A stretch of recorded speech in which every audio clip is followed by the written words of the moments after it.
YCP నేత గౌతమ్ రెడ్డిపై విజయవాడ సత్యనారాయణపురం పోలీసులకు ఫిర్యాదు అందింది. ఓ స్థల వివాదంతో తనపై దాడి చేయించారంటూ ఉమామహేశ్వరరావు అనే వ్యక్తి పోలీసులను ఆశ్రయించారు. గత కొన్ని రోజులుగా గౌతమ్ రెడ్డి ఉమామహేశ్వరరావు మధ్య స్థల వివాదం నడుస్తోంది. గౌతమ్ రెడ్డి ఇంటి ఎదురుగా ఉన్న ఖాళీ స్థలంలో పార్టీ కార్యాలయం ఏర్పాటు చేశారు. అయితే ఇప్పటికైనా ఆ స్థలాన్ని ఖాళీ చేయాలని కోరక గౌతమ్ రెడ్డి సుపారీ గ్యాంగ్ తో దాడి చేయించాడని ఆరోపిస్తున్నారు.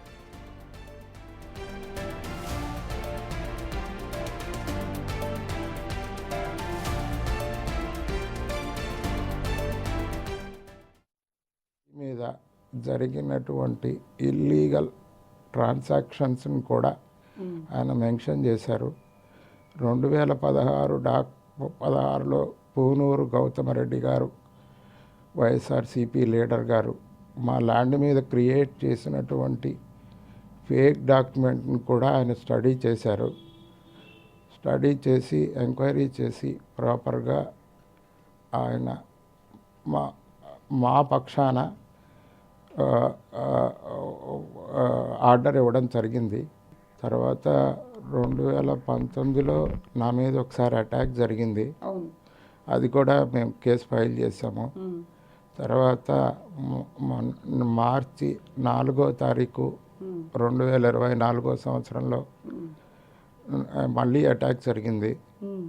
తర్వాత మన 31 అక్టోబర్ 2024లో కొంతమంది వ్యక్తులు ఇంట్లోకి వచ్చి భయపెట్టి వెళ్ళారు. చాలాసార్లు ఆయన్ని బతిమాలుకున్నాం, బామాలుకున్నాం. విధి లేని పక్షంలో మా ఆస్తి కోసం పోరాడుతున్నాం.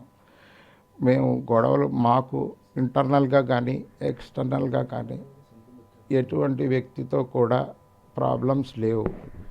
ఇది కబ్జా చేసింది గౌతమరెడ్డి గారని పేపర్ల వారీగా మనకి అర్థమైపోయింది. ఇప్పుడు ప్రధాన సమస్య ఏంటంటే మన 2023లో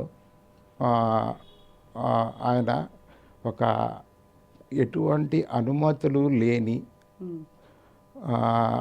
మున్సిపల్ కార్పొరేషన్ అనుమతులు లేకుండా మా స్థలంలో 4 అంతస్తుల బిల్డింగ్ కట్టారమ్మా. అది నేను దాని గురించి పోరాటం చేస్తున్నాను.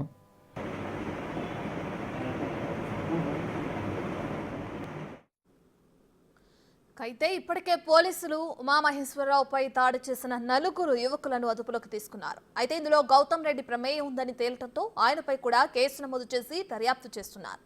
ఇక ఇదే విషయానికి సంబంధించి పూర్తి డీటెయిల్స్ అందించడానికి మా ప్రతినిధి సాహిత్య లైవ్ లో జాయిన్ అవుతున్నారు.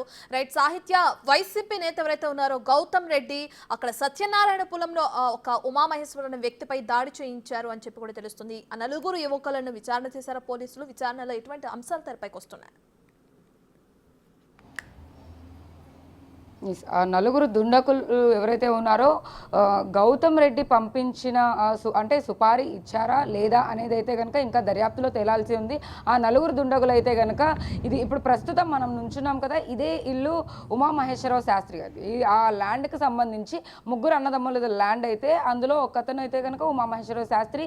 ఉమామహేశ్వరరావు శాస్త్రి గతంలో 5 సంవత్సరాల క్రిందట కూడా అతని మీద 4 సార్లు దాడి జరిగింది అంటూ కూడా మనతో బిగ్ టీవీతో ఎక్స్క్లూజివ్గా ఆయన చెప్పిన పరిస్థితి అయితే ఉంది. ఆ దాడుల సమయాల్లో కూడా ఎన్నోసార్లు కంప్లైంట్లు ఇచ్చారు. ఎవరైతే ఆ ల్యాండ్ ఇష్యూలో ప్రధానంగా వైసీపీ నాయకుడు గౌతమ్ రెడ్డి కనపడుతూ ఉన్నారో ఆయననే పలుసార్లు కూడా వార్నింగ్లు ఇవ్వడం, ఇంటికి వార్నింగ్ ఇవ్వడానికి మనుషుల్ని పంపించి దాడికి కూడా పంపించిన పరిస్థితి ఉందని చెప్పేసి ఆయన ఇప్పటికే చెప్తూ ఉన్న పరిస్థితి అయితే ఉంది. ఇదే ఇంటి దగ్గరికి అయితే కనుక ఆ 4 దుండగులు వచ్చి ఆయన మీద దాడి చేయడం కూడా ఆయన చెప్తూ ఉన్నారు. ఆయన ప్రస్తుతం అయితే బెడ్ మీద ఉన్నట్టుగా మనకు అర్థమవుతోంది. ఆయన గొంతు నులిమేసి ప్రైవేట్ పార్ట్ పైన గట్టిగా కొట్టడం వల్ల ఆయన బెడ్ రెస్ట్లో అయితే ఉన్నారు. 6వ తారీఖున జరిగిన ఈ ఇన్సిడెంట్ ఆధారంగా అయితే కనుక ఆ 4 దుండగులు దొంగతనానికి వచ్చారా లేకపోతే మరేదైనా చోరీ చేయడానికా లేకపోతే ఏంటని దర్యాప్తు చేస్తే అతనికి వాళ్ళ 4కి సుపారీ ఇచ్చి ఇతని పైన దాడి చేయడానికి పంపించారు అని ప్రధానంగా వస్తున్న ఆరోపణలు. అయితే ఆరోపణల వెనకాల కూడా ఖచ్చితంగా కారణం వైసీపీ నేత గౌతమ్ రెడ్డి ఉన్నట్టుగా కూడా మనకు అర్థమవుతా ఉంది. గౌతమ్ రెడ్డి ఆ నలుగురికి కూడా ఏదైతే సుపారీ అని చెప్తున్నారో అది ఇస్తాను, మీరు ఎంతవరకు అయితే డ్యామేజ్ చేయగలరో అంతవరకు డ్యామేజ్ చేయండి అని చెప్పినట్టుగా కూడా ఆ నిందితులు చెప్పినట్టుగా మనకు పోలీసులు అయితే ఇన్ఫర్మేషన్ అందిస్తూ ఉన్నారు. అయితే మొత్తం మీద వీళ్ళని జగ్గయ్యపేట చిలకల్లులో అయితే కనుక పోలీసులు వీళ్ళని పట్టుకున్న పరిస్థితి అయితే ఉంది. ఇవాళ మధ్యాహ్నం హైకోర్టులో పరచాల్సిన పరిస్థితి ఉన్నప్పటికీ కూడా అక్కడికి ఇవాళ మెజిస్ట్రేట్ దగ్గర హాజరుపరచాల్సి ఉంది. ఇంకా మిగిలిన డీటెయిల్స్ అన్ని కూడా దర్యాప్తు చేసిన తర్వాత రేపు మార్నింగ్ అయితే కనుక మెజిస్ట్రేట్ దగ్గర అయితే నిల్చోపెట్టే అవకాశం అయితే మనకు కనపడతా ఉంది. అయితే ఆ నలుగురు ఎవరైతే A1, A2, A3, A4గా ఉన్నారో ఆ నలుగురు కూడా ఎలా వచ్చారు, ఏంటి, అసలు ఉమామహేశ్వరం మీద దాడి చేసినప్పుడు ఎలాంటి వస్తువులు తీసుకెళ్లారు అంటే ఫోన్, వాచ్ అండ్ ఆల్సో ఇంకొక ఐటమ్ తీసుకెళ్ళినట్టుగా కూడా మనకు అర్థమవుతుంది. ఆ ఫోన్ ఆధారంగా, ఫోన్ ఎవరిదంటే ఉమామహేశ్వరరావు శాస్త్రి ఫోన్నే వాళ్ళు దొంగలించిన నేపథ్యంలో ఆ ఫోన్కి లాక్ లేకపోవడం వల్ల అతను వేరే అతనికి కాల్ చేశారు.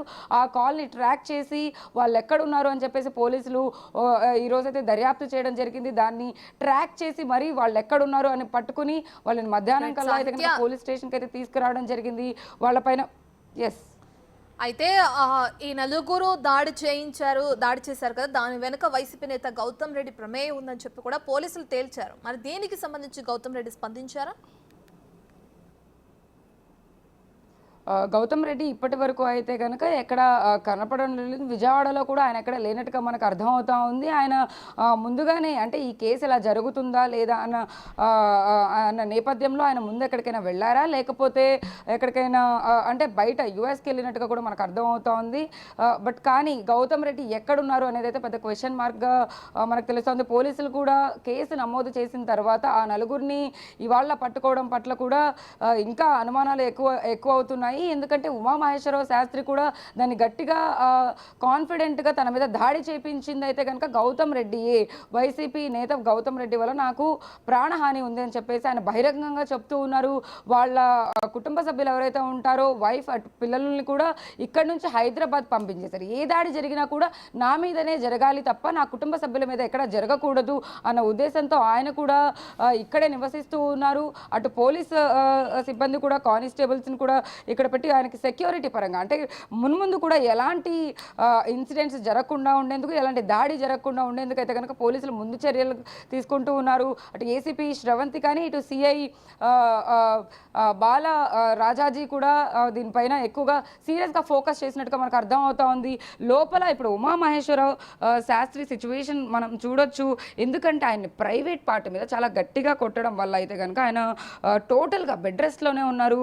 ఆయన బెడ్లో ఉన్న సిచ్యువేషన్ కూడా మనం చూస్తూ ఉన్నాము. ఆయన గొంతును నిలుమేసినప్పుడు కూడా ఆయన అరవలేకపోయానని చెప్పేసి బిగ్ టీవీతో కూడా ఎక్స్క్లూజివ్ బయట అయితే ఇచ్చున్నారు మనకి. ఆయన సిచ్యువేషన్ మనం చూస్తున్నాము. ఆ నలుగురు దుండగులు కూడా దొంగతనానికి వచ్చారు అనేసి అని అనుకున్నారా, బట్ కాకపోతే గతంలోనే 4 సార్లు కూడా ఆయన మీద దాడి జరిగిన నేపథ్యంలో అయితే కనుక ఆయన ఖచ్చితంగా ఏదో ఆశించి వచ్చారు, లేకపోతే ఎవరో పంపించారు అనేది కనుక దాడి జరుగుతున్న సమయంలోనే ఆయనకు అర్థమైందని మనతో చెప్పిన పరిస్థితి అయితే ఉంది. ఏదేమైనప్పటికీ కూడా ఆయన ఒక బ్రాహ్మణ కులానికి సంబంధించిన వ్యక్తి. నేను ఒక పేదవాడిని, నన్ను నా పైన దాడి చేపిస్తున్నారు, నాకు సహాయం చేయండి అని ప్రభుత్వాన్ని కూడా అర్థిస్తున్న పరిస్థితి అయితే ఉంది. ఆయన సిచ్యువేషన్ మనం చూసాం కదా, అలాంటి సిచ్యువేషన్లో కూడా ఆయన బాధను వ్యక్తం చేస్తున్నారు. కుటుంబ సభ్యుల్ని ఈ ఇన్సిడెంట్కి కానీ తర్వాత జరగబోయే వాటికి కానీ దూరంగా ఉండాలని చెప్పేసి ఆయన మాత్రమే ఈ ఇంట్లో నివసిస్తున్న పరిస్థితి అయితే ఉందని చెప్పొచ్చు. రైట్, థ్యాంక్ యూ సాహిత్య.